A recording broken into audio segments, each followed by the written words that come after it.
আরে এই কাপড়টা তো এখানেই আছে। আরে ভাবি, আপনার তো দুটো বাচ্চা, অনেক কিউট দেখতে। আরে খুশি ভাবি আবার কি হলো? আরে খুশি ভাবি, আমি জানি না কবে নাতিপুতি দিবে। আরে খুশি ভাবি, তোমার এটা কি হলো? এটা কি হলো?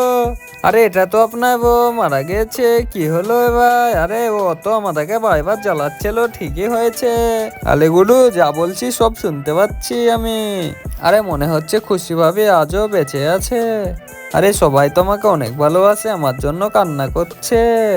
আরে বৌমা মারা গেলে তো ঠিক হয়েছে, কিন্তু আমার বেটি কি হবে? আরে আমি বেটার জন্য তো নতুন বউ আনবো।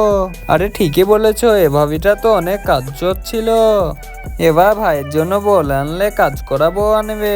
আজকে দেখবো শয়তানকে হারিয়ে কে কে আল্লাহকে ভালোবাসে। আল্লাহকে ভালোবাসে থাকলে একটা লাইক, চ্যানেলটা সাবস্ক্রাইব করে দাও। তোমরা যদি শয়তানকে ভালোবেসে থাকো তাহলে কিছু করার দরকার নাই, কমেন্টে আল্লাহ লিখে। আরে আমি তো মাথা ঘুরে পড়ে গেছিলাম, দাঁড়া একবার হুশটা আসতে দে, তারপরে তো তাকে বোঝাচ্ছি।